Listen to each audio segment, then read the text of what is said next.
हमें सीधे जम्मू कश्मीर का रुख करना होगा, जहां पर गृह मंत्री अमित शाह इस समय मौजूद हैं और बीजेपी का जो मैनिफेस्टो है जो उसको वो यहां पर बता रहे हैं। सुन लेते हैं।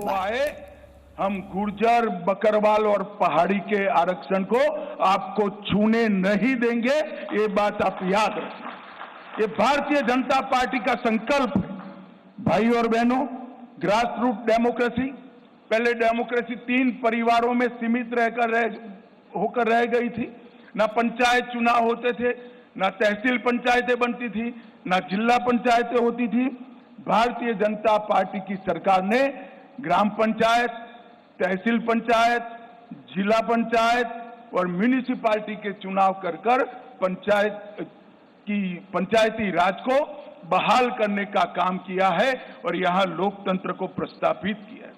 पहले जम्मू कश्मीर में एक जमाना था कि 10% अगर वोटिंग हो जाती है तो सारे अंग्रेजी अखबारों में हेडलाइन बनता था कि जम्मू कश्मीर में डबल डिजिट वोटिंग हुआ।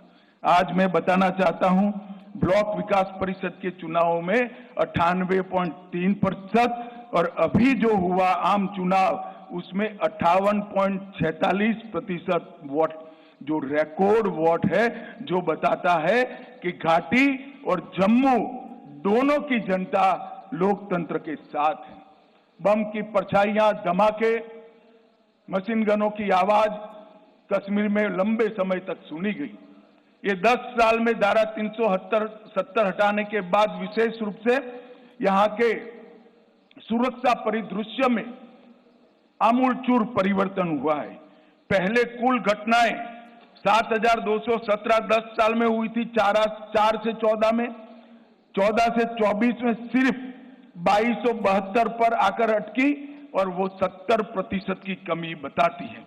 कुल मृत्यु में 66% और नागरिकों की मृत्यु में 80% कमी दर्ज करने का काम हमारे प्रशासन ने किया है और सिक्योरिटी फोर्सेस की मृत्यु में भी भारी मात्रा में कमी आई है।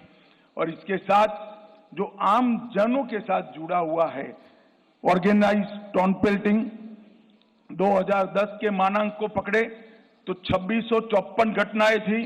31 अगस्त 2024 तक 23 से 24 में एक भी घटना स्टोन पेल्टिंग की नहीं हुई।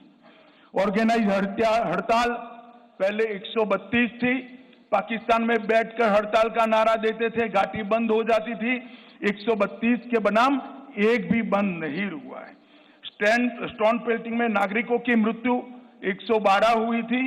अभी 20 साल के बाद घाटी में थिएटर चालू हुए हैं, रात्रि शो चालू हुआ है और 32 साल के बाद ताजिया का जुलूस शांतिपूर्वक तरीके से निकला है।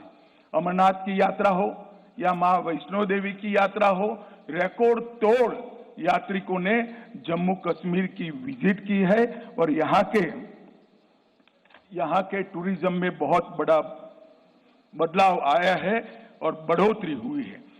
संपूर्ण टेरर इकोसिस्टम को ध्वस्त करने के लिए ढेर सारे काम करे गए और अभी मैं एनसी का घोषणा पत्र पढ़ता था, मुझे तो आश्चर्य हो रहा है, कोई पॉलिटिकल पार्टी इस प्रकार का घोषणा पत्र जारी करती है और कांग्रेस जैसी राष्ट्रीय दल इसका मौन समर्थन करती।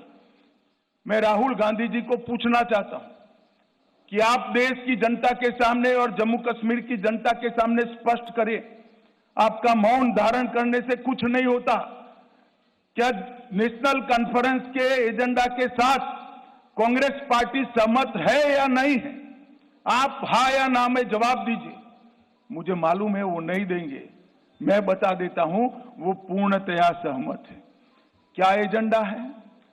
पत्थरबाजी की घटना करने वालों को हम छोड़ देंगे, टेररिज्म के केस में जो जेल में इन पर पुनर्विचार करेंगे, जो टेररिस्टों के सगे संबंधी पर कठोर कार्यवाही की है इस पर पुनर्विचार करेंगे, फिर से 2 झंडे प्रस्तापित करेंगे। क्या कांग्रेस पार्टी ये एजेंडा के साथ सहमत है? क्या आप 370 फिर से वापिस लाना चाहते हो? इसकी बात आपने करनी चाहिए। मित्रों, एक दूसरी बात, भारत सरकार की 300 व्यक्तिगत लाभ की योजना है। जैसे 5 लाख तक का हेल्थ का पूरा खर्चा आज जम्मू कश्मीर उठाती है। हर घर में पीने का पानी पहुंचाना है, हर घर में बिजली पहुंचानी है। इस प्रकार की 300 अलग अलग व्यक्तिगत लाभ की योजना है। 300 में से 259 में जम्मू कश्मीर देश में नंबर 1 पर है, नंबर 1 पर है। इससे मालूम पड़ता है कि पूरा परकोलेशन और हम 100% सेंचुरेशन की दिशा में आगे बढ़ रहे हैं।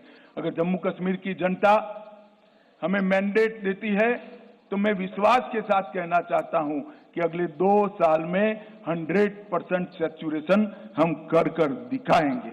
भाई और बहनों, हमने जम्मू कश्मीर के चुनाव घोषणा पत्र में ढेर सारे संकल्प लिए हैं, मगर मैं फिर से एक बार कहना चाहता हूं, हमारा सबसे बड़ा संकल्प है शांतिपूर्ण, सुरक्षित, विकसित और समृद्ध जम्मू कश्मीर का निर्माण करना। भाई और बहनों, ये 10 साल में जो हुआ है, हम काफी मंजिल के काफी नजदीक।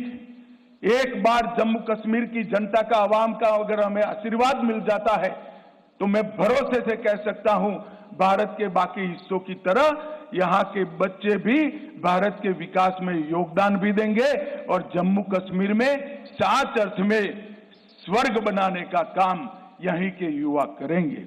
हमने तय किया है कि महिलाओं के उत्कर्ष के लिए कई सारे निर्णय करेंगे। हम मां सम्मान योजना के तहत सबसे वरिष्ठ माता को, घर में एक वरिष्ठ महिला को, बहन को प्रतिवर्ष 18,000 रुपये की सहायता उनके जीवन यापन के लिए देंगे। महिला स्वयं सहायता समूहों के लिए अब तक के बैंक ऋण को हम सहायता देकर माफ करने की योजना करेंगे। उज्ज्वला के सारे लाभार्थियों को 2 LPG सिलेंडर हम मुफ्त देंगे। जम्मू और कश्मीर में पंडित प्रेमनाथ डोगरा रोजगार योजना के तहत 5 लाख रोजगार के अवसर पैदा करेंगे। प्रगति शिक्षा योजना के तहत प्रतिवर्ष DBT के माध्यम से कॉलेज के विद्यार्थियों को 3,000 रुपया ट्रैवलिंग अलाउंस देंगे। जम्मू और कश्मीर के युवाओं को JKPSC और UPSC की प्रतियोगी परीक्षा में सक्षम बनाने के लिए 2 वर्षों के लिए 10,000 तक की कोचिंग फी का। गृह मंत्री अमित शाह को आपने सुना। अनुच्छेद 370 हटने के बाद 10 साल बाद जम्मू कश्मीर में चुनाव होने जा रहा है। संकल्प पत्र जारी करते हुए बताते हुए कि अगर हम सरकार में आएंगे तो क्या कुछ करेंगे। Zee News।